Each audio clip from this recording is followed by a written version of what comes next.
reiniciando aqui os agradecimentos, né? De novo, o Danilo Doneda, pela disponibilidade em conversar com a gente, do escritório Marcelo Chiavassa, a Lígia Molina, e também duas colegas, a Priscila e a Jéssica, que atuam muito no dia a dia da implementação da lei. Nós tivemos a oportunidade de conversar, né? Eu acho que até para explicar um pouco para todos a condução dessa conversa, para que ela seja mais bem aproveitada por todo mundo, inclusive os perfis diferentes das pessoas que estão aqui, né? Então, acho que cada um pode contribuir de forma colaborativa, e a minha expectativa é que nós possamos contar com uma visão do Danilo Doneda mais estratégica, tentando nos posicionar como estruturalmente o tema da Lei Geral de Proteção de Dados vai ser implementada no Brasil, essa correlação com normas e autoridades de outros países, como ele vem percebendo a movimentação de outras autoridades no Brasil para a aplicação da lei.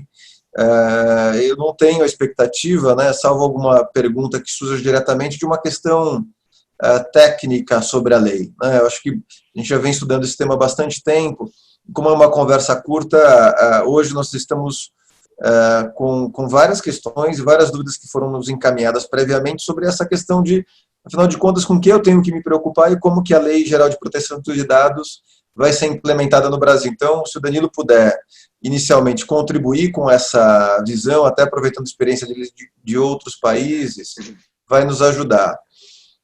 A Lígia e o Marcelo Chiavassa têm atuado em muitos projetos de implementação nessa parceria entre a atuação de um externo, né, que é o escritório, com os jurídicos internos e diversos outros parceiros de áreas de tecnologia, sanando muitas dúvidas do dia a dia de implementação, como é que faz, como é que não faz, as dúvidas que surgem, etc.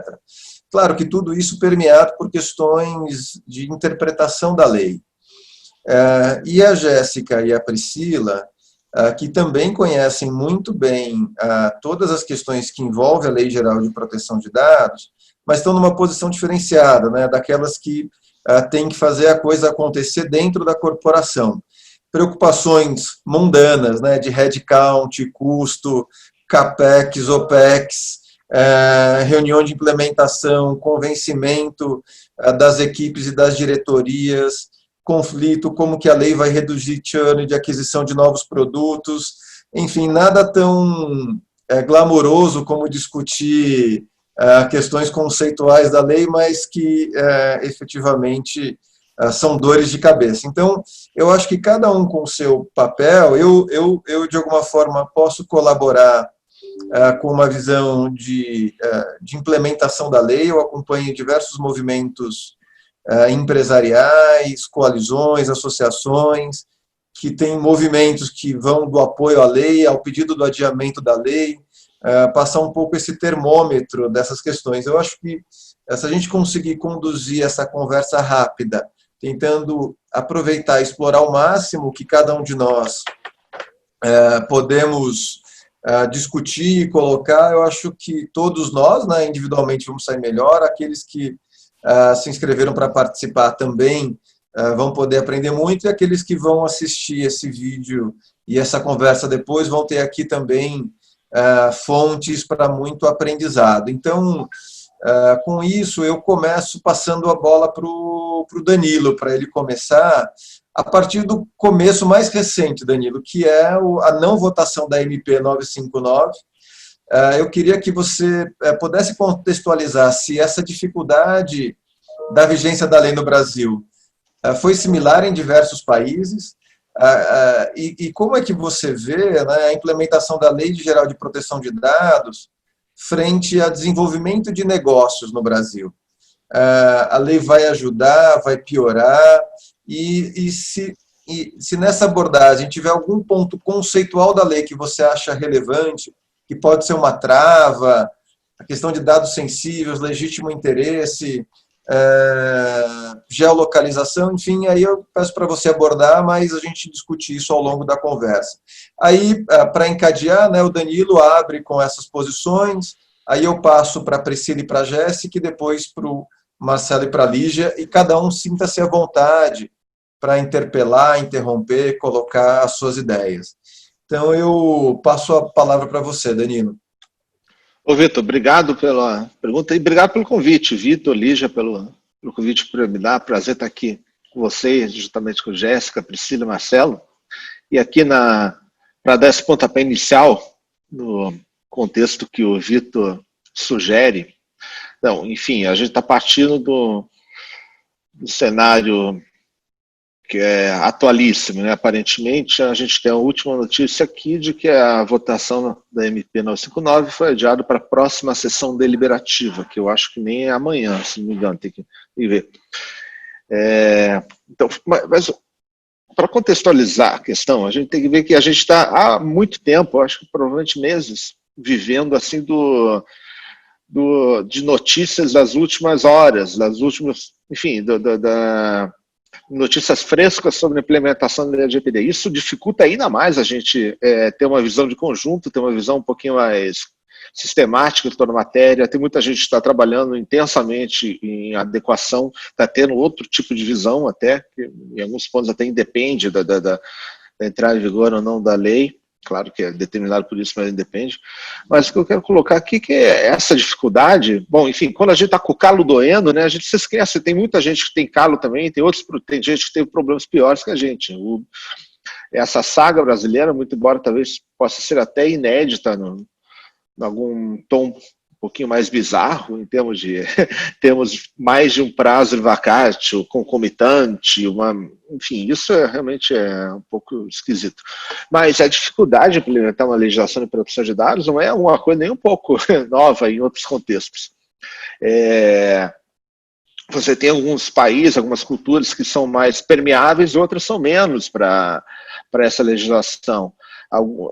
Em alguns países onde essa própria ideia nasceu, foi desenvolvida, você tinha condições ideais, talvez, para que ela se desenvolvesse, porque havia vamos dizer assim, uma conformidade, uma coesão social quanto a alguns riscos de tratamento de dados, aí em países europeus principalmente, mas mesmo na Europa, em 1995, quando foi aprovada uma diretiva, uma norma que obrigava na prática todos os países da União Europeia, do espaço jurídico europeu, aprovarem internamente suas leis de proteção de dados, alguns países nem com ultimato aprovaram. E Itália e Grécia foram dos últimos que aprovaram e talvez se não houvesse esse impulso não teriam aprovado, ou teriam feito alguma coisa diferente. E depois, é claro, a matéria se desenvolveu de alguma forma, mas você tem várias dificuldades conjunturais dentro da estrutura social. E proteção de dados é um tema que mexe muito com características próprias de cada país. É interessante que a proteção de dados é uma matéria que, dogmaticamente, os seus conceitos são até bastante parecidos, padronizados em muitos países diferentes, até que você tem que fazer contratos, tem que fazer transferência de dados, é bom que eles sejam parecidos. Mas a proteção de dados, vamos dizer assim, ela aterriza de forma muito diferente em cada país. À medida que o país é muito grande, tem um mercado grande, população grande, as dificuldades intrínsecas dessa grandeza fazem com que as leis sejam, digamos assim, mais particularizadas. Veja, por exemplo, a lei mexicana, um país que é até menor que o Brasil, mas é um país de grandes dimensões, tem particularidades que a gente não acha em nenhuma outra legislação. A Índia, né, que está há anos trabalhando no sentido de ter uma legislação de proteção de dados, tem problemas particulares próprios e, aliás, problemas incomensuráveis até para a gente, que, enfim, é uma democracia de mais de 1 bilhão de pessoas, vocês imaginem, e com um projeto de reconhecimento biométrico da população toda, que é alguma coisa até computacionalmente inédita a nível mundial. E aqui no Brasil, obviamente, nós temos nossos problemas próprios. Outros países da América Latina, a aprovação foi muito mais simples, mas talvez em alguns países o impacto não foi tão sentido, sabe? A gente fala mesmo na Argentina, que tem a primeira legislação, mas sinceramente o impacto no setor privado na Argentina talvez não tenha sido sentido. Quer dizer, eu estou falando isso um pouquinho, de uma forma um pouco ligeira, tudo isso necessita uma análise e vai ter gente que vai ter experiência contrária. Mas uma impressão que eu tenho é que nós, aqui no Brasil, essa onda de influência da LGPD que nós estamos sentindo em muitas empresas, na profissão jurídica, nunca aconteceu na Argentina nessa dimensão, nem quando a lei foi aprovada. Eu acho que hoje em dia a gente está num determinado momento em que não é somente uma lei que está com o seu prazo em discussão, vai entrar em vigor. Nós estamos cientes de que há problemas graves que podem derivar do uso de dados pessoais. Algum tipo de endereçamento você vai ter que sentir, vai ter que sofrer. Se não é LGPD, vai ter o STF falando de direito fundamental, vai ter tribunais que em cascata vão começar a reconhecer efeitos para essa decisão do STF, mesmo se a gente tiver lei. Enfim, não existe uma via de saída da proteção de dados, para falar a verdade. E a via sem LGPD, na verdade, é mais complicada, porque aí você abre mão de padrões, de conceitos concretos, de uma possibilidade de uniformização. Eu entendo muito bem que a LGPD sem autoridade é quase uma aberração, enfim, mas, enfim, hoje em dia, proteção de dados, que é uma realidade que a vida nos joga na frente, sem uma lei, é uma aberração maior ainda. Enfim, é claro que, você perguntou ainda, né, Vitor, em relação de influência para negócio, é claro que vai haver um problema maior, menor, diferente, dependendo do setor. Eu acho que a LGPD, ela tem um balanceamento que não ficou muito bom, por exemplo, em relação a pequenas, médias empresas, as demais. A LGPD confiou muito na autoridade para muita coisa, e na época que isso era feito, isso era planejado, não se imaginava que isso teria todo esse celeuma em torno da criação da autoridade. Então, eu acho que enfim, em outro plano, outras bases para negociação do projeto, menos elementos da LGPD teriam sido deixados a cargo da definição da autoridade. Na época, era uma forma de deixar a discussão para adiante, o que não é somente empurrar com a barriga, eu acho. Acho que é até uma forma justificável de você esperar primeiro que a sociedade sinta o impacto da lei e que, conjuntamente com a autoridade, ela, no futuro, ela decida como vai ser aquela regulação. Por exemplo, legítimo interesse. Você podia muito bem ter muito mais detalhamento. Só que o detalhamento do legítimo interesse vai até contra a própria noção de legítimo interesse, porque é uma noção um pouco dinâmica. Ela tem que se adaptar a novas formulações. Vocês que estão fazendo a implementação estão com dúvidas quanto a isso, mas talvez seria pior ainda se você tivesse uma lei que deixasse de fora legítimo interesse cabalmente. Então, aquela pergunta faz anos que faz para a gente, né, Vitor?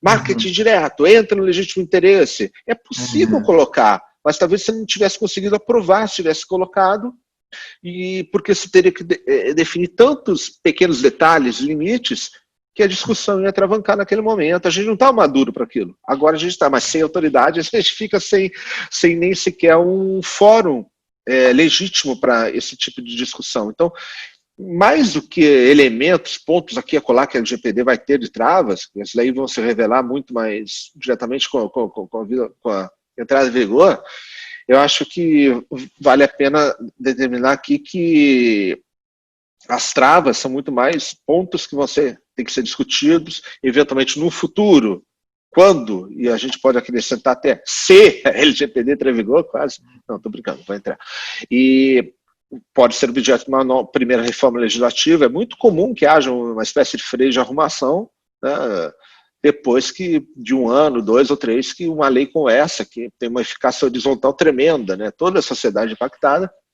é colocada em vigor, e algumas coisas podem ter que ser harmonizadas.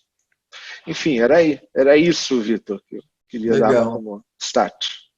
Danilo, eu vou aproveitar um pouco do que você falou, vou passar a bola um pouco para a Priscila e depois para a Jéssica, né? Até, Priscila, em cima disso, né, já se vocês puderem colocar um pouco a visão de vocês sobre como a questão cultural, né, é analisada e interpretada dentro das empresas, e até essa incerteza quando a data de entrada em vigor da lei, né, se isso gera motivações para o adiamento, e principalmente, aí, Priscila, acho que mais no seu caso, né, em razão da atividade que você exerce hoje, respondendo pelo jurídico da ANEEL BPO, porque você também tem diversas outras empresas que também contam com vocês, né? para discutir esse tema. Como é que você vê isso? Como é que você vê essa implementação dentro do seu segmento? Bom, vamos lá. Boa noite, pessoal. O Vitor já me apresentou, eu sou Priscila Alvarino, enfim, eu sou head do Departamento Jurídico da NeoBPO. É um prazer estar aqui reunido com todos vocês e aprender um pouquinho com essa turma.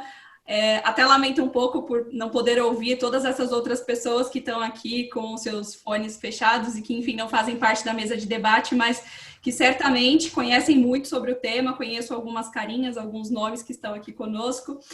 Mas, enfim, Vitor, respondendo à tua pergunta, na verdade, eu começo até com um questionamento que eu faria inicialmente para o Danilo, em uma oportunidade em que ele falou, no evento da Abrarec, ele falou um pouquinho sobre a necessidade de regulamentação setorial. E o setor em que eu atuo, especialmente o setor de teleserviço, a grosso modo, é um setor que clama tem uma necessidade de uma regulamentação muito específica. Você bem falou, Vitor, aqui a nossa posição de compliance fica uma posição até um pouco mais delicada, porque eu não estou falando aqui de desafios com dados dos nossos clientes, mas a gente tem não só os nossos clientes e colaboradores internos, enfim, mas como a gente tem um cuidado especial em relação à cadeia dos dados dos nossos clientes. Então, na tratativa aqui de trabalho de tudo isso, em que cenário que a gente se insere? Se a gente se insere como operador, como controlador, obviamente, que já superado aqui essa nossa trilha de compliance, a gente já consegue ter muito claro qual que é o nosso papel, mas a gente não sabe como que isso vai ser recebido pelas autoridades, enfim, pela sociedade civil como um todo. E existem discussões, inclusive, com os nossos próprios clientes, não há uma definição muito clara sobre o papel de cada pessoa. E aí, quando a gente fala de trilha de compliance, e essa terminologia trilha, quem usa muito é o Gustavo Godinho, e eu gostei, me apropriei muito do termo, porque realmente a gente não pode falar de um projeto, ele tem que ser algo perene, tem que ser contínuo. Eu não escovo os dentes uma vez ou outra, eu escovo todos os dias, tomo banho todos os dias, e pensar em proteção de dados tem que ser assim, para a vida, vai ser para a vida toda também. Na verdade, felizmente, na companhia em que eu trabalho, essa já era uma preocupação genuína, muito antes até de se falar de LGPD, sobretudo pelo tipo de dado que a gente lida. Mas agora com uma carga de responsabilidade ainda maior trazida pela LGPD. E quando a gente fala de cultura, Vitor, eu não tenho a menor dúvida que esse é o maior desafio dentro da empresa. E falando um pouco da minha experiência, né, eu acho que é com isso que a gente tem que contribuir, foi com essa pegada que você me abordou, enfim, para que eu pudesse participar, para falar um pouquinho da experiência que eu tive internamente e que tenho tido, não é mesmo? O que aconteceu? O primeiro passo, Vitor, e enfim, a Lígia, o Marcelo, que apoiam muito o nosso time no dia a dia, pode falar melhor do que ninguém. O primeiro desafio aqui foi desmistificar a LGPD, porque lemos matérias, assistimos jornal, vemos vários profissionais falando e criou-se um certo monstro em torno da LGPD. Então, fala-se que... Mas o que é a LGPD, no fim das contas, e como que ela se aplica no meu dia a dia? Então, meu desafio aqui foi tentar traduzir isso para o público dentro da empresa, trazendo exemplos práticos. O primeiro desafio foi falar de coisas banais do dia a dia, então como que proteção de dados se inseria na vida cotidiana dos nossos colaboradores. Afinal de contas, a empresa é feita de pessoas, e os dados aqui protegidos são os dados de pessoas, então tem que falar de pessoa para pessoa, em exemplos práticos aplicáveis a pessoas. E aí, num segundo momento, tentar traduzir isso sobre a aplicação dentro das nossas operações, porque fica muito superficial quando a gente dá exemplos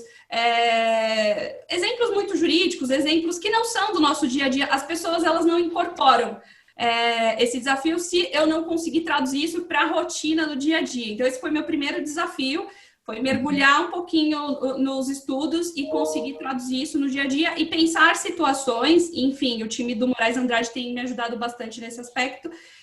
E não estou fazendo merchan, é verdade, realmente, vocês têm me ajudado muito. Mas se quiser fazer, não tem problema, Priscila. A traduzir isso para o nosso time interno, enfim, trazer exemplos práticos da minha operação. E a gente só consegue fazer isso mergulhando realmente. Porque, enfim, sei lá, eu tenho pelo menos, no nosso portfólio, sei lá, pelo menos 7 tipos de atendimentos. Então, e cada coisa com uma característica muito diferente da outra. Então, trazer a cultura para as pessoas baseada em fatos reais, em fatos do dia a dia delas e em fatos do dia a dia da empresa. Acho que em termos de cultura, internamente, tem sido esse o desafio. Em mudança de hábitos também.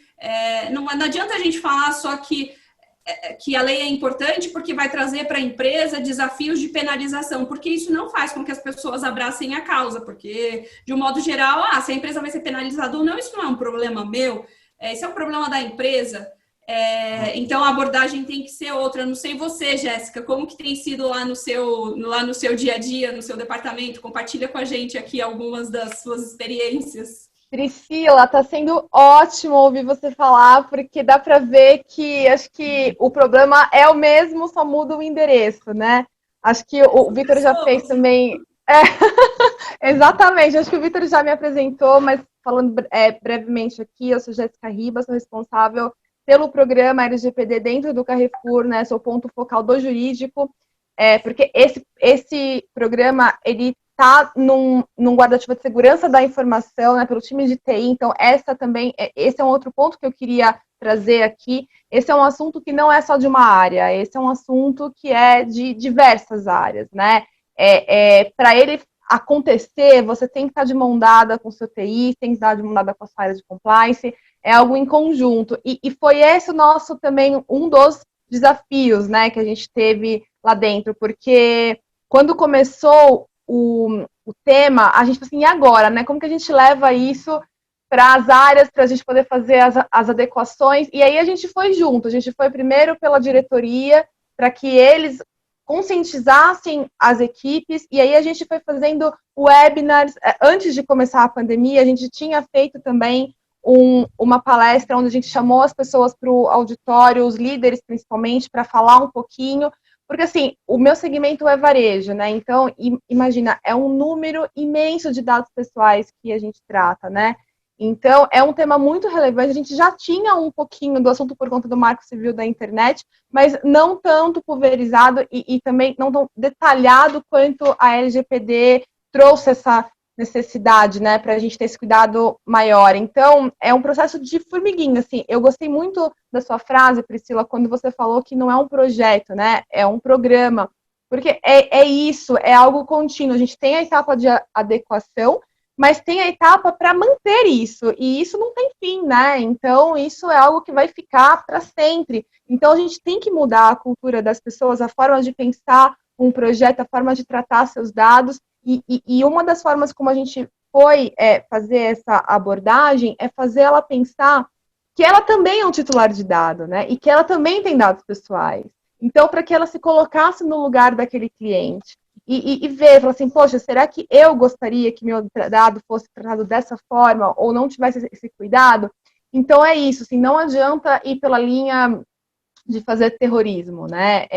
Multas e autuações, enfim, isso já é uma realidade e que o jurídico já está lá justamente para tratar e para sanar e para evitar, né? Então, a gente tinha que ir por uma outra linha. Então, o processo de conscientização por meio de webinars, por meio de pílulas, por meio de levar informação até as pessoas, ajudou muito. E hoje é muito gostoso quando a gente vê a área vindo nos procurar. Então, fala assim, eu tenho um projeto que vai envolver tais dados pessoais, o que eu preciso fazer? Então, a gente já está conseguindo colocar na esteira projetos novos, então não só adequando o nosso passado, mas colocando novos, né? E isso foi ao longo de um ano. Se eu me lembro bem, acho que a primeira conversa que a gente teve na empresa, acho que começou em agosto do ano passado. Foi agosto, setembro do ano passado. Então, a gente está indo aí já para um ano e ainda a gente tem que fazer, que levar informação. Um outro ponto legal também, Vitor, que a gente implementou lá, foi os embaixadores de privacidade. Quando a gente tem muitas áreas distintas e separadas dentro da empresa, é importante que a gente tenha pelo menos um ponto focal em cada área, para ser o nosso braço, né? Então, isso foi muito legal também, porque a gente pôde levar a informação para outras áreas. Então, isso como se estivesse replicando, né, multiplicando as pessoas de privacidade dentro da empresa. Então, isso ajudou bastante também. Ô, Jéssica, depois a gente volta, eu vou falar um pouquinho com a Lígia e com o Marcelo, mas alguma vez alguém chamou o jurídico de área de prevenção de vendas, que vocês querem criar tanta regra para evitar a área comercial de fazer comunicação, e como é que vocês lidam com isso? Mas eu já volto para você. Tá bom. Eu queria, Lígia, te passar um pouco a bola, mas no papel de intermediária que você muitas vezes exerce, né? Assim, atuando na implementação desses programas e um pouco das dificuldades e o que você tem vivido na experiência que ajuda em destravar processos, né? Seja em questões de convencimento, seja em ferramenta, em estrutura, o que tem funcionado? A gente já discutiu algumas vezes casos em empresas que a coisa vai bem, situações onde às vezes a coisa não vai bem, a gente precisa entender o porquê. O que você pode dizer nesse cenário, né, da incerteza da lei, nesse cenário onde, pelo menos pela experiência da Priscila e da Jéssica, conseguiram criar nas empresas uma forma de engajar o público, mas a gente tem experiências que às vezes também não são tão boas assim. O que você pode contribuir com esse debate? Bom, boa noite a todos. Eu acho que muito já se colocou aí dos desafios que a gente vê na implementação da LGPD, né? E é um desafio, eu acho que talvez olhando de uma forma geral, de criar uma cultura preventiva de proteção de dados, para que não se caminhe para uma tutela reparatória que não interessa, muitas vezes, nem a empresa em seu modelo de negócio e nem o titular de dados, né, que depois não vai ter uma proteção realmente efetiva. Mas o que a gente tem visto aí de desafios no compliance, eu acho que inicia justamente no mapeamento, né? O primeiro desafio é agenda e cronograma. A gente precisa ter de certo modo, um entrosamento entre consultoria e empresa muito forte, né? E a figura aí do gestor de projetos, do PMO, é essencial para fazer o compliance andar, principalmente nessa fase de mapeamento que é muito profunda e demorada, né? E hoje em dia, como temos aí a lei entra em vigor, não entra em vigor, entra daqui 6 meses, entra agora, essa insegurança constante gera uma ansiedade em todos que estão envolvidos no compliance, o que é natural. Então, a ausência de paciência com a fase, às vezes, do mapeamento é natural que ocorra, mas é uma fase muito importante e, se não ficar bem sedimentada, nós não conseguimos caminhar com a implementação. E acho que a Priscila e a Jéssica já colocaram aí, de certo modo... Elas tiveram paciência, Lígia? Conta pra gente. Sim, sim. Estou um pouco ansiosa, né, Lígia? Imagina, é natural. Mas acho que, de certo modo, sempre caminhamos com um entrosamento muito bom aí. Isso só tem a enriquecer o compliance, né? E a implementação, e fortalecer o procedimento. Então, nessa fase da implementação, é justamente isso. Nós vamos seguir um diagnóstico muito profundo, vamos fazer a implementação e, em seguida, tem sempre realmente essa atualização. Erros vão ser descobertos ao longo da jornada, atualizações aí de regulamentações setoriais ou não da própria ANPD, que ainda não surgiu e muito tem a regulamentar, né, os artigos da LGPD.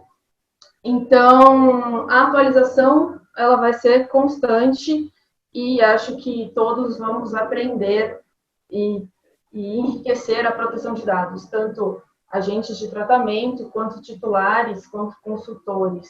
E a conscientização é inevitável nesse processo como um todo, e ela tem que vir, de certa forma, top-down, não é? Se diretoria e gerência não comprar esse projeto, a operação também não vai seguir com ele. Então, os movimentos de webinars, como a Jéssica mesmo colocou, são essenciais. E uma dúvida que surge, costumeiramente, é a eleição de um DPO. Quem vai ser o DPO, né? Alguém do jurídico, alguém da segurança da informação.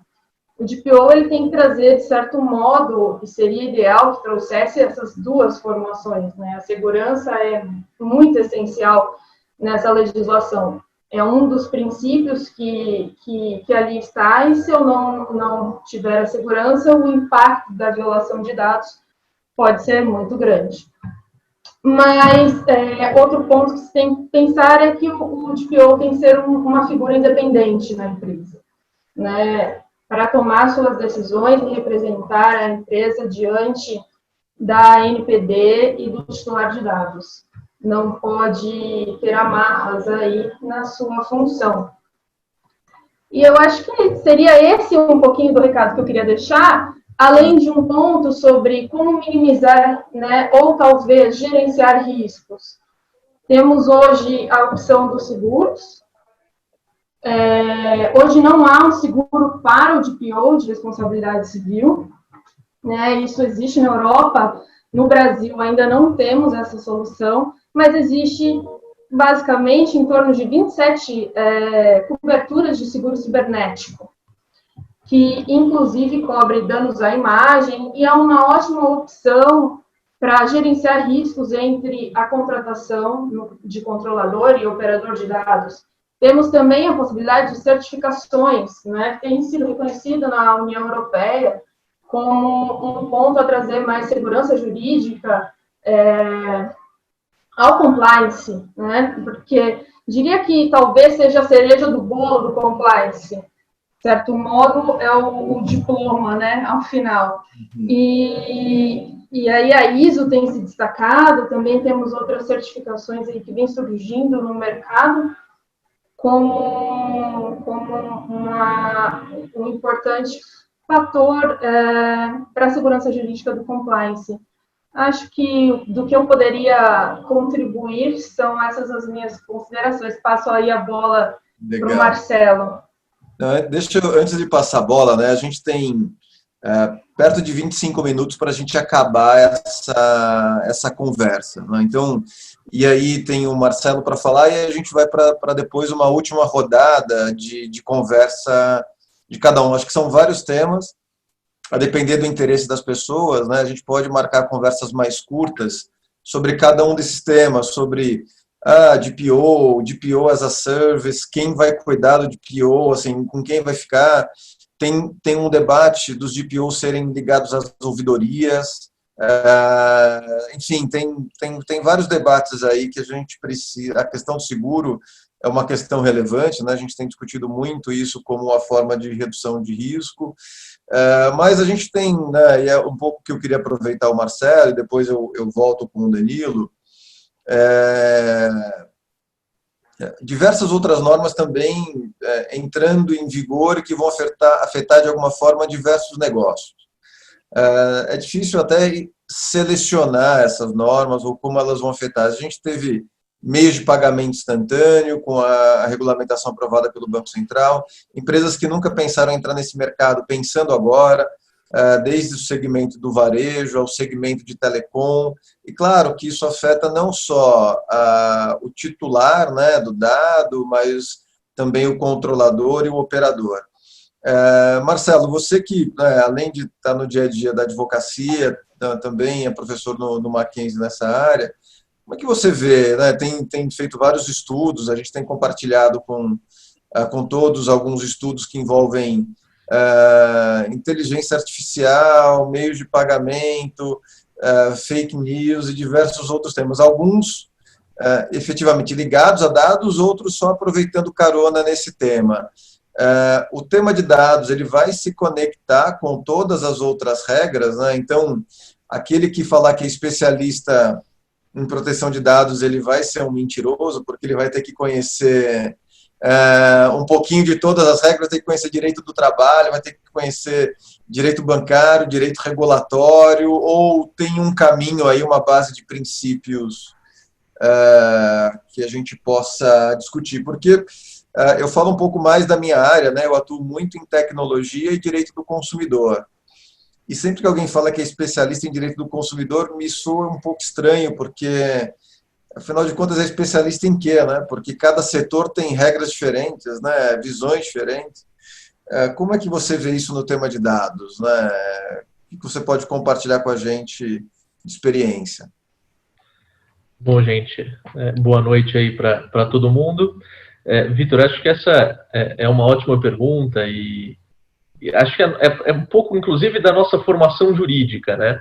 A gente, na faculdade, tem ali 6 meses de consumidor, tem ali, sei lá, quanto tempo de direito do trabalho, e a gente sai, então, dizendo que sabemos de direito do consumidor, que sabemos de direito digital, que sabemos de direito civil, quando, na verdade, existe um emaranhado de outras regras, de outros pontos, né, que a gente precisa realmente estudar para poder chegar ao ponto de dizer que é especialista em alguma coisa. Mesmo os cursos de especialização de hoje, que em tese outorgam, né, esse título de especialista em alguma coisa, são cursos que talvez já não consigam representar realmente o que hoje é necessário para que alguém possa, de fato, ser considerado especialista em um determinado tema. Tem alguns estudos que falam que para alguém dominar um tema, a gente precisaria de 10 mil horas de estudo sobre aquele ponto, né?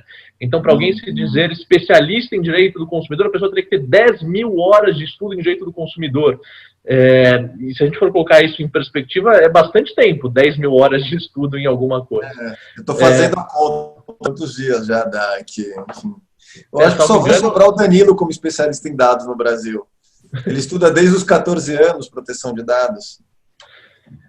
Sim. Vamos lá. Tem bastante isso, né? E acho que a nossa formação anterior, pelo menos o ensino jurídico nas décadas de 80, 90, início dos anos 2000, levaram a uma especialização. Mas eu acho que o movimento hoje é cada vez mais contrário. Eu acho que a gente volta no movimento de generalização, da pessoa ter de saber um pouco de tudo, ao menos quando pensa em regulação de novas tecnologias. Não tem como você pensar em qualquer tentativa de regular, seja lá o que tema for, dados, drone, carros autônomos, sem que você tenha uma visão constitucional, sem que você tenha uma visão de direito civil, sem que você tenha uma visão de direito do consumidor, sem que você tenha uma visão de proteção de dados e assim por diante. Então, acho que a sua pergunta é válida nesse sentido. Inclusive, mesmo no Brasil, que às vezes a gente ignora isso, né? A gente ignorou durante muito tempo, como bem colocou o Danilo no começo, talvez não existisse ali a sociedade não estivesse pronta para isso. Mas a gente tem questão de proteção de dados no Código de Defesa do Consumidor, né? Da base de dados. Da proteção à base de dados de empresas, etc., do consumidor poder retificar as suas informações e assim por diante. A gente tem no Marco Civil questões de proteção de dados pouquíssimas vezes observados pela jurisprudência. A gente tem no Decreto 8771 também a mesma questão ali, falando o que são dados pessoais, o que são dados cadastrais e basicamente ignorado também pela jurisprudência. Então, a LGPD vem, talvez, para sedimentar isso. Às vezes a gente ouve assim, tipo, a LGPD não está em vigor, portanto a gente pode fazer o que quiser com os dados. Isso não é verdade. A gente tem outras leis que, ainda que não tenham pegado, entre aspas, no judiciário, elas estão aí, elas produzem efeitos. Né? A gente tem, como o STF reconheceu esse ano, a gente já tem na própria Constituição a proteção aos dados pessoais. A gente não sabe se é um direito fundamental ou não, até porque, ao menos da última vez que eu olhei, o acordo do STF ainda não saiu, para a gente saber se teve uma maioria votando, né, em dizer que é um direito fundamental, mas ao menos 2 dos ministros, expressamente no julgamento, mencionaram que a proteção de dados seria um direito fundamental já previsto na Constituição. E nessa linha que você colocou, a gente tem agora o Open Banking, que traz regras específicas, né, regulado pelo Banco Central esse ano, traz regras específicas sobre compartilhamento de dados pessoais, é uma nova realidade que se abre. Mas não só isso. Quando a gente pensa no capitalismo, quando a gente pensa nessa sociedade atual, no capitalismo de dados, de fato, não parece existir mais a possibilidade de que um advogado não saiba proteção de dados. Porque ele vai precisar disso em qualquer setor em que ele for atuar. E as empresas, em qualquer coisa que elas forem fazer, elas vão precisar pensar em proteção de dados. Então, eu acho que até é possível, sim, respondendo a sua pergunta, dizer que alguém é especialista em proteção de dados. Mas, assim, vai ser especialista nos princípios, mas se ele não conhecer os setores que ele vai atuar, ele vai precisar sempre de algum apoio jurídico do setor trabalhista, do setor de saúde, do setor bancário, para passar ali mais informações para que ele consiga, né, dar uma resposta satisfatória. Então, acho que é possível ser especialista em produção de dados, mas cada vez mais eu acho que a gente vai ter, assim, especialista em produção de dados de saúde, especialista em produção de dados trabalhista, especialista em produção de dados consumidor. Isso eu acho que com o tempo vai acabar sendo fragmentado. Então, legal. Acho que respondendo a sua pergunta é basicamente isso. Agora que eu descobri que eu não sou mais especialista em digital, eu preciso achar uma palavra, então. Eu tenho que dizer que eu tenho a minha ignorância organizada, pelo menos isso, né? Então, suficientemente organizada. Agora, indo para a gente, né, encerrar essa conversa, aí a gente tem perto de 20 minutos, eu vou passar para o Danilo, para falar assim, Danilo, te pedindo, né, dentro, acho que você de todos aqui e com certeza do Brasil também, é o que tem uma visão bastante privilegiada pelo histórico de estudo que você tem, pelas experiências que você já teve, né? Acho que a gente já teve a oportunidade de fazer trabalho juntos e quem trabalha com você consegue enxergar isso muito bem no dia a dia das operações. Faz sentido um pouco disso que a Vassa colocou, e o que você colocaria como desafio para as empresas no futuro, né? Se eu tiver como gestor jurídico que ter alguma preocupação em mente, que tipo de preocupação que eu devo ter? Como que eu devo me preparar? Eu devo me preparar para a judicialização efetiva? O risco real de judicialização e condenações é real? Enxurrada de normatizações com a constituição da autoridade, quando vier, ela é verdadeira, enfim, são vários temas, mas o que você colocaria como um tema para estar na alça de mira, enfim, daquele gestor jurídico que está na operação, e como que você vê o desenvolvimento desse tema, já que talvez você seja aqui um dos únicos especialistas em proteção de dados, vivo. 10 mil horas não é para qualquer um, né? Não sei não. Mas eu acho que a preocupação do Cavassa é muito relevante. E é o seguinte, hoje em dia o profissional que vai trabalhar com produção de dados, ele tem que ser, no mínimo, muito criativo, né? Eu sei que tem um debate muito forte, até que o Vitor tem muito interesse, uma reflexão sobre acho que alguém tem o microfone ligado aí. Sobre o futuro da profissão jurídica, que está, de certa forma, impulsionado por novas formas de trabalho. Além do que, toda essa incerteza quanto à lei que vai ser aplicável, tudo isso demanda, pelo menos, o jurista que não seja muito formal para poder perceber algumas demandas, alguns impulsos, que não são essencialmente jurídicos, mas, enfim.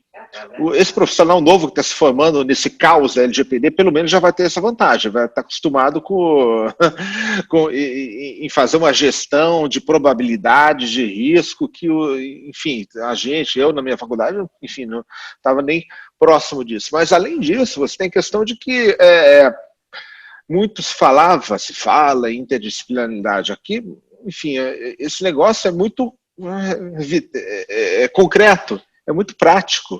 Se você não tem familiaridade com outras áreas, nas áreas onde você vai implementar a lei, com conceitos que dependem do mínimo conhecimento técnico para você realmente entender o que significam, você não vai mais muito longe. Enfim, você tem a necessidade, sim, talvez não propriamente ser um jurista do Renascimento, que entende tudo, mas que esteja, enfim, com a cabeça aberta para entender que outros conceitos, outras áreas, em alguns pontos, vão ser mais importantes até do que a dogmática jurídica, para que você realize um trabalho bem feito. E não é o fato somente daquele jurista se especializar tanto e atender tal tipo de cliente que ele acaba entendendo, né? Não é só, ele vai ter que repassar de área em área e vai ter que ter uma certa habilidade para entender o jargão, para entender as vicissitudes, os conceitos e a lógica de cada uma delas. Isso é muito mais do que aprender direito. Isso eu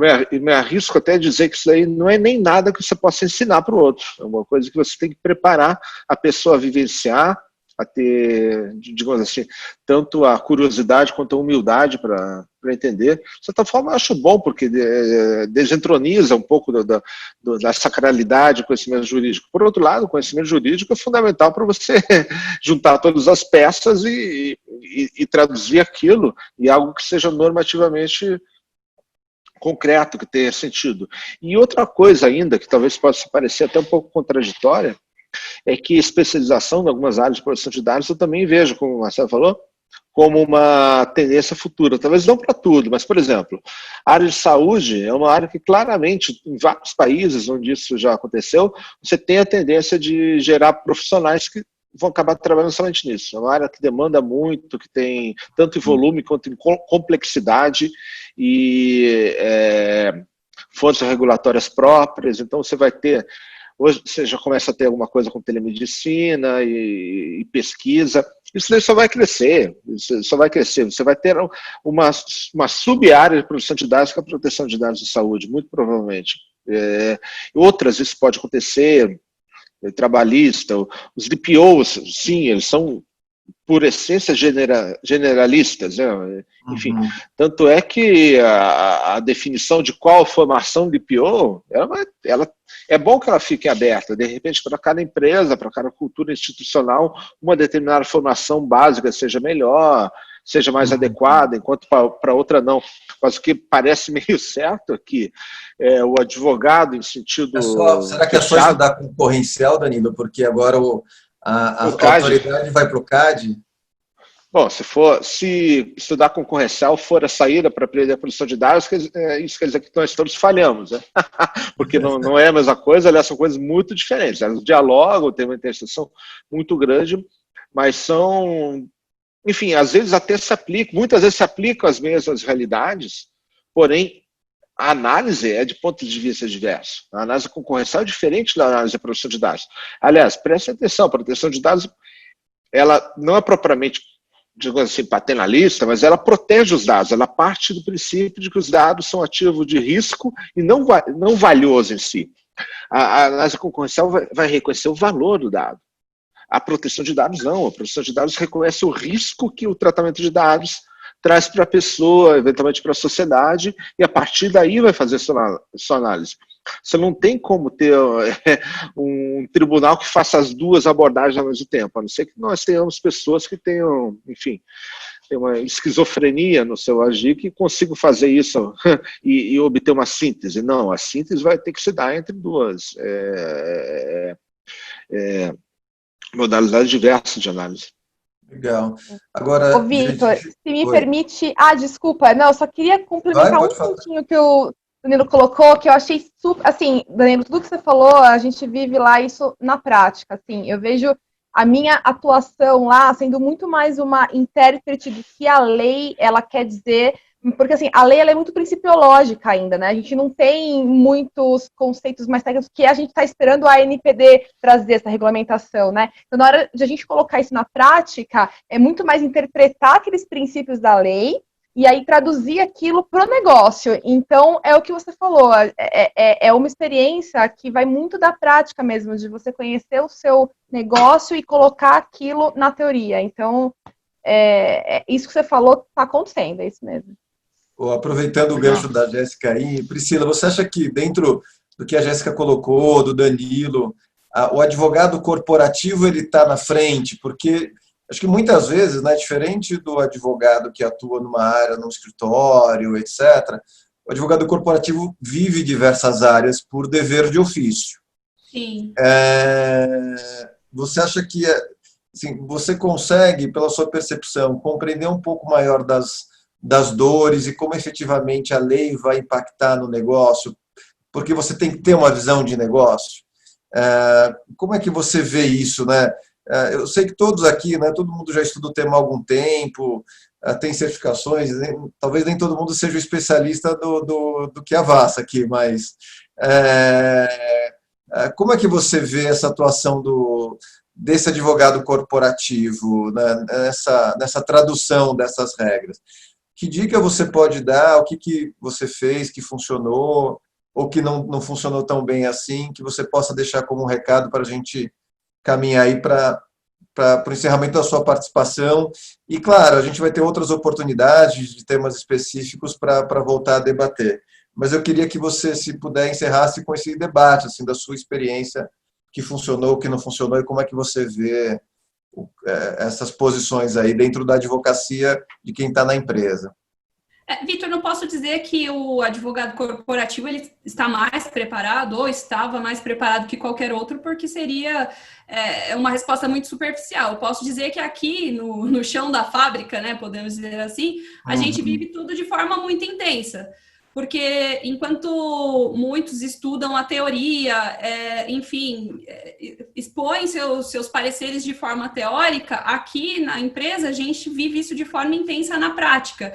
Os desafios, conciliando tudo que já foi dito pelos colegas, o desafio de colocar aquilo que é a parte teórica, o texto legal, na aplicabilidade prática das rotinas da empresa. A gente já falou bastante sobre cultura, mas, por exemplo, uma coisa que tem funcionado bastante e que tem sido muito legal, já estou colhendo frutos disso, Vitor, o pessoal já procura o time aqui, porque nós não dissemos, é um projeto do jurídico, é um projeto da empresa inteira, é multidisciplinar, tem várias áreas. Mas algumas pessoas já identificam como, aquele é o time da LGPD, de forma grosseira, eles dizem dessa forma, mas quando surge projeto novo, então eu tenho visto isso muito, tá bem forte aqui, porque, enfim, a empresa tem projeto novo o tempo todo, o negócio está acompanhando a dinâmica da transformação social e digital, enfim, nós vivemos disso aqui na empresa, e diante de novos projetos, todas as áreas têm tido a preocupação de nos procurar, então, doutora, Pri, a gente está aqui com um projeto sobre tal coisa, e às vezes nem é o líder daquele projeto, tá? É alguém ali envolvido, enfim, que participou, que ouviu e vem me perguntar. E estão querendo desenvolver tal coisa, você acha que isso está aderente à LGPD? Olha, eu acho que isso não se insere muito no que você tem dito para a gente sobre LGPD. E aí essa abordagem com a turma, uma experiência legal que aconteceu nas nossas reuniões, a gente tem começado fazendo alguns questionamentos. Porque eu percebia que as pessoas estavam meio dispersas na hora que você vai falar de teoria, até porque todo mundo pensa que o advogado vai falar e vem aquela carga toda de direito e a empresa não é um lugar... É gostoso você falar de direito num ambiente de escritório, onde todos são advogados e todo mundo vai querer palpitar um pouquinho. Fiquei aqui ansiosa para falar um pouquinho se privacidade era um direito constitucional ou não, que no meu ponto de vista já está lá no 5º, mas enfim... tudo isso para dizer que falar entre advogados é bem mais fácil e gostoso. É desafiador, porque sempre tem alguém que conhece muito mais que você, mas isso vai acontecer em todos os lugares, porque na empresa tem muita gente que conhece muito mais do negócio que você. Mas dentro da empresa, como tem gente de todas as áreas, enfim, tem eu vou falar do nosso aqui, tem desde o líder ali da operação, que atende o call center no dia a dia, ao diretor de digital, que é cheio de ideias e novidades do mundo digital, a diretoria de RH, a diretoria financeira, gerentes, enfim, analistas, assistentes, todos. Essa multidisciplinaridade traz para a gente uma oportunidade e desafios de interpretação e aplicabilidade da lei em diversos campos. Então, se eu tenho os desafios de aplicação legal, como disse o Marcelo, como disse o Danilo, em especializações em medicina, enfim, em todos os campos, aqui dentro da empresa a gente vive isso de forma muito intensa, porque além de tentar aplicabilidade nas áreas internas, eu tenho os desafios de entender os negócios dos nossos clientes, porque eu tenho desde uma seguradora, a uma operadora de plano de saúde, a um banco, a uma rede de televisão, enfim, a gente tem diversas coisas. Então, além de estudar o meu negócio, o desafio aqui, e na verdade isso sempre foi um desafio de negócio, é entender muito dos nossos clientes também. Então, além de entender o negócio em si, que é um desafio de quem entrega o produto final, eu, como jurídico, tenho tido o desafio de entender os desafios jurídicos do meu cliente. do cliente da NEL, na verdade, né, da NEL BPO. E aqui nesse processo de adequação e tudo isso, eu acho que esse tem sido um desafio diferente, Vitor, entender muitos desafios jurídicos do meu cliente. Porque até então, a empresa tem o desafio de entender os seus clientes, isso está na veia da NEL BPO. Mas eu, enquanto jurídico, sempre tratei os contratos, entendo ali superficialmente, mas hoje não. Hoje eu tenho que descer no detalhe realmente para entender a minha operação e a do meu cliente. Legal. E as discussões de contrato, Vitor, a Lígia tem visto aí no dia a dia, é uma discussão eterna ali com o cliente no dia a dia. Eu não sou operador, eu sou controlador, não, eu não armazeno, então não me dá mais dado do que eu preciso, me dá dado criptografado, não vou criptografar, você tem que criptografar daí. Eu falo, mas eu não preciso desse dado do lado de cá. Enfim, todas essas discussões têm sido muito ricas, tenho conhecido muita gente legal, muito jurídico jurídicos de outras empresas, mas tem sido um desafio para todo mundo. Legal. A Lígia vai pegar a palavra, né? A gente já está partindo para o encerramento, a Lígia conduz aqui essa parte final. Obrigada, doutor, pela palavra. Priscila, só pegando um pouco do gancho aí, né, do seu discurso, acho que um pouco do que fica é que na LGPD, na prática, não tem muito uma receita de bolo, né? Por mais que todo mundo divida em fases, diagnóstico, implementação, se isso não for operacional e diferenciado, olhando o cenário de cada empresa e utilizando as próprias ferramentas, muito se discute sobre investimentos, e não se olha muitas vezes para o que se tem dentro da empresa e que se pode aproveitar, né, para o compliance da LGPD. Então, eu agradeço a todos aqui, né, hoje, pelo esse excelente debate, muito enriquecedor, e gostaria de abrir para cada um de vocês, né, cada um no seu perfil, deixar um recado final aí sobre a LGPD na prática. Se quiser começar, Priscila, já que você já estava no discurso. Eu falei bastante já, né? Continua. Deixa uma frase final de aconselhamento. Sei que conselho, se fosse bom, a gente não dava, mas acho que é válido. Bom, enfim, o meu conselho aqui, tanto para nós, advogados, de um modo geral, operação, área de segurança da informação, eu não sei qual é o nosso público aqui, de repente tem gente de segurança da informação, de todas as áreas, advogados de escritórios, advogados de empresa. Se realmente você quer fazer o seu projeto acontecer, desce para a operação. É lá que você vai entender como as coisas acontecem e não adianta a gente achar que uma planilha vai resolver tudo, porque não resolve. Então, se eu puder dar um conselho, desce para a operação. Legal, Jéssica, você pode seguir? Sim, por favor. Bom, eu vou fechar aqui com um comentário e um conselho, como a Lídia pediu. O comentário é até que o Paulo Bueno colocou aqui no chat, dizendo que a lei ela fortalece a imagem da empresa no mercado. Eu achei super assertivo esse comentário e esse é um ponto super importante mesmo. Essa lei é uma lei reputacional, é uma lei que as empresas precisam seguir, porque hoje em dia muitos clientes escolhem a empresa pela reputação que ela tem perante a sociedade, e proteção de dados é o que dizem, né? Dado é o novo petróleo, né? E isso não é só fala, não. Realmente hoje o dado ele é algo muito rico para qualquer empresa, então a gente precisa tratar ele de uma forma muito séria. E caso isso não aconteça, a sua reputação ela está em jogo, né? Então, para mim, esse é um tema super sensível por conta disso.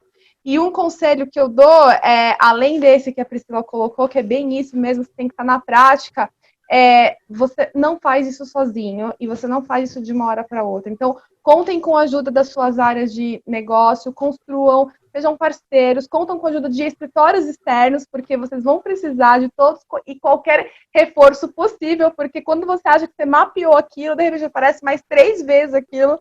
Então, assim, é muito trabalho, mas é um trabalho muito gostoso, um trabalho que vale muito a pena e tem um ótimo retorno. Vitor, eu gostaria de agradecer você, agradecer o escritório Moraes Andrade pela oportunidade de estar aqui. Foi muito prazeroso e estou à disposição para o que vocês precisarem. Obrigado, Jéssica. Marcelo, você poderia dar o seu recado aí na condição de advogado e acadêmico? O que eu acho é assim, Lígia, e vou falar isso na frente do Doneda, né, que foi indicado aí para compor a NPD. Eu acho que as empresas precisam parar de ter medo da NPD, né? A gente vê muito isso, tipo assim, porque vai acontecer alguma coisa, a NPD vai multar a gente em 50 milhões de reais e a gente vai quebrar. A gente estava fazendo um levantamento semana passada sobre isso. Se a gente for pegar os 2 anos de vigência do Regulamento Europeu de Proteção de Dados, a Europa inteira, ou seja, as autoridades de cada país, deram um total de multas que não ultrapassa 400 multas em 2 anos. Essa é uma estatística que a gente precisa ter em mente. A gente está falando de 26 países, se não me engano são 26, né? 26 países que somados não deram mais de 400 autuações nos últimos 2 anos, levando em consideração o regulamento europeu. Você imaginar que a Autoridade Nacional de Proteção de Dados, no Brasil, país do tamanho que vá conseguir sair multando loucamente as empresas que eventualmente violarem aí algum aspecto da LGPD, totalmente, me parece muito irracional, tá? Não é a realidade, não é o que eu imagino da NPD. A NPD, acredito que sequer terá braços para conseguir ir tão longe assim. Então, o receio da empresa não deve ser a NPD. A NPD tem um papel, na minha opinião, que é um papel muito mais de construção do que esse papel de polícia, de autuação e assim por diante. Então, acho que eu queria só fechar com isso. A NPD é muito importante como construção. Acho que as empresas não precisam ter medo da NPD. Aliás, eu vejo mais problemas pensando em ações individuais, pensando eventualmente em PROCONs, em ministérios públicos, do que realmente da Autoridade Nacional de Proteção de Dados. Marcelo, né, acho que a Lígia vai passar para o Danilo, mas só um comentário, né? O Danilo vai encerrar. O Danilo é indicado da Câmara até agora para nada, né, Danilo? A gente não tem Tem quase 2 anos, né? Não, errado, Vitor. Eu sou indicado, só não tem ainda o órgão, o conselho. O conselho, né? No qual eu tomaria posse. Bom, Danilo, então acho que o Marcelo até te colocou numa situação aí como autoridade, né?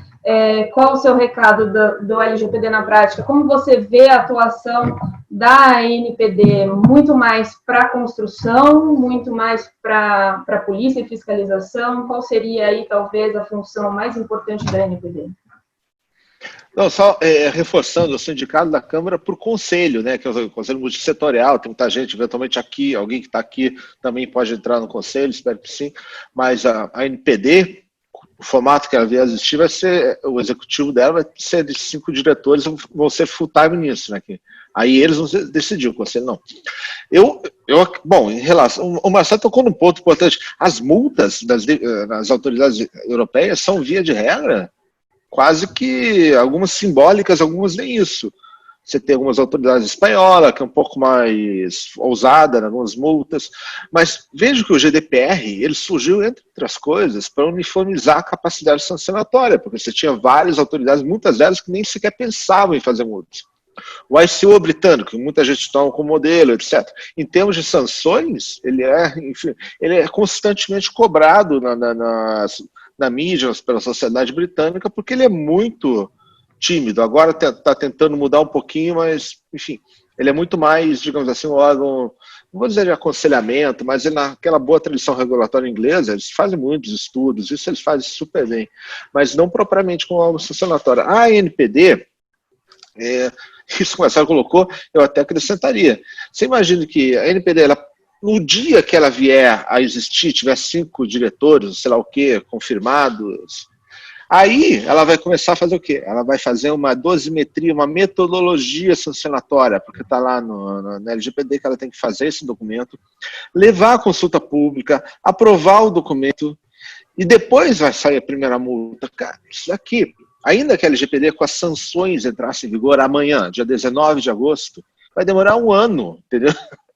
Vai demorar 6 meses num ritmo de pesquisa de vacina de Covid, porque não é muito simples isso. Porque todo mundo vai querer participar desse processo, vocês todos vão querer participar, e depois, a primeira multa da autoridade, ela vai ser lida de todas as formas, ela vai ser lida ao contrário, para você achar palavras ocultas, porque a demanda é toda de saber mapear como essa autoridade vai funcionar.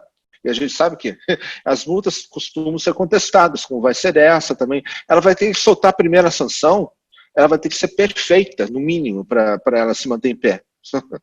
Então, não é...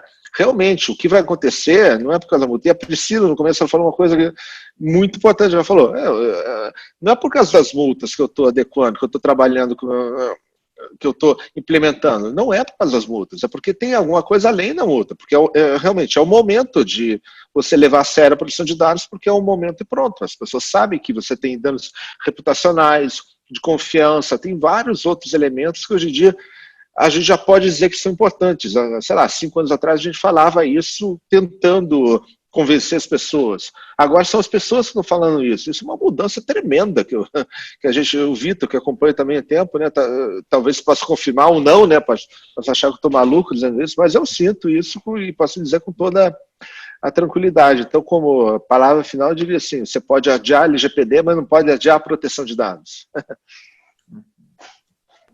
Perfeito, muito obrigada. Bom, com muito pesar que encerro aqui o nosso encontro, acho que foi muito enriquecedor, deixo o canal aberto para criarmos outros nesse sentido. Agradeço a todos a participação, por aceitarem o convite.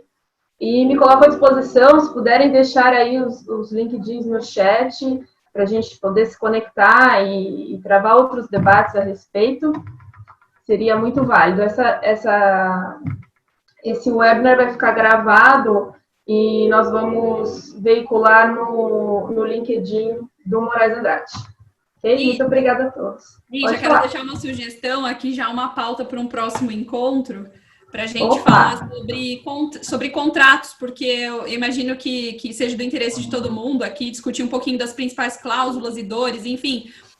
mas principalmente para falar um pouquinho sobre contratos, eu acho que 1 hora é pouco tempo para discutir um pouco desse assunto, falar das experiências de todas as pessoas, enfim, sobre contratos. Fica aqui minha sugestão. Certamente, é muito válido aí. Os contratos é um dos pontos chaves dessa implementação, né? Vale, acho que um webinar só para isso. Sim, sim. Então tá bom, gente. Boa noite. Gente, obrigado, viu? Obrigado a todos. Boa noite a todos. Super obrigada, boa noite, gente. Beijo, pessoal. Tchau, tchau. Tchau, tchau. Boa noite, tchau.